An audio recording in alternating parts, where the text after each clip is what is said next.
Hey guys, I wanted to share with you how the sales ratio determines the value that the assessor assigned to your property and how it actually affects the outcome of your property's valuation in the town's eyes.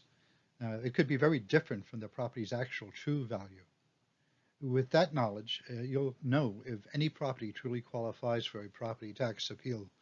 You'll learn what sales ratio, millage rates, and property valuation assessments tell us. Since the sales director's ratio changes every year, that actual assigned value that the assessor places on a house needs to be divided by the yearly sales ratio or director's ratio in order to realize what the town thinks or really says that your house is worth. Now, that ratio, this director's ratio, can be called, depending on the jurisdiction, the sales ratio, the average ratio, the assessment level, the director's ratio, the common level of 100% of true value, the RAR, the residential assessment ratio, or the equalization rate, which may or may not be equal to the sales ratio. In some jurisdictions, that value can be multiplied by a percentage, often called a millage rate. The millage rate is the tax or the amount per $1,000 of a property's assessed value. In other words, the mill rate is the percentage by which the assessed value of a property is multiplied by in order to arrive at that house's total property tax. The point is, assessments are not equal to market value. You need to do the math in order to tell what the tax assessor is really saying what a house and property are worth. There's some smoke and mirrors lurking within the assessment figures if you don't take the sales or director's ratio into consideration. To make things simple, I'm going to use just the term sales ratio. Let's say you live in an area that hasn't had a blanket assessment for a while, and the sales ratio is 80%, and the house in question is assessed for $400,000.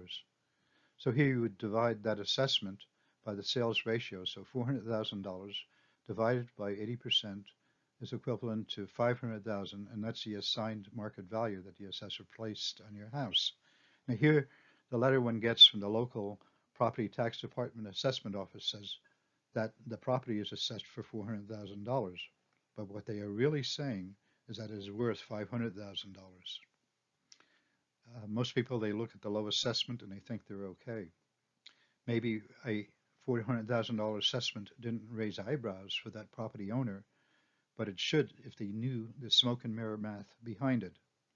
And here's where this amazing opportunity to help yourself or others could become a gold mine for a side hustle. If an assessment valuation figure is more than the fair open market value for any house or property, they are overassessed, and chances are favorable that you have a property tax appeal. Now, just to recap, the assessed value divided by the sales price is equal to the sales ratio. The sales ratio multiplied by the sales price is equal to the assessed value. The assessed value divided by the sales ratio is equal to the sales price, or the assigned market value. If there is a case to be made for lowering that property tax, an appeal needs to be created. No appeal, nothing happens. Sadly, no government official is going to go out of their way to change things. So the assessed value is what the taxing authority thinks any property and residence are worth, but not necessarily what its fair market value is and what it will sell for in the open residential housing market.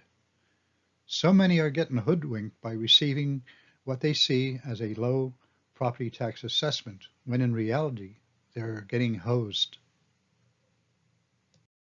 For the most part, most property owners believe assessments are an accurate representation of the fair market value of their property, and they don't take any action.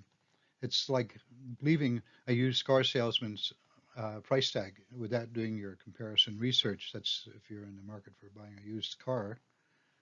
Only by doing some sort of due diligence and making a comparison do you know if the price is legitimate. In the next video, I'm going to reveal a no-cost way of getting comps or comparable property sources, and also where to get free supporting market evidence and data. This is going to be absolutely eye-opening since getting good comps is the second and a critical step in your journey to success for winning property tax appeals. A link to the complete free training 10-part series is in the description below. Each video will break down a different step in the process of how to win a property tax appeal. This training is about the residential and even the commercial real estate business world, many of whose earnings have been decimated because of economic slaps, and they need to appeal, otherwise they don't have a chance of uh, getting out of the onerous property tax they had been charged a year before. If they don't appeal, nothing happens. I had to go through all these learning curves as a real estate appraiser, and I want to share them with you. Now, all you need to do is view the videos, and I can give you them if you hit the button on the page to be notified for future videos on YouTube. If you can, give us a thumbs up, and I'll see you guys in the next video.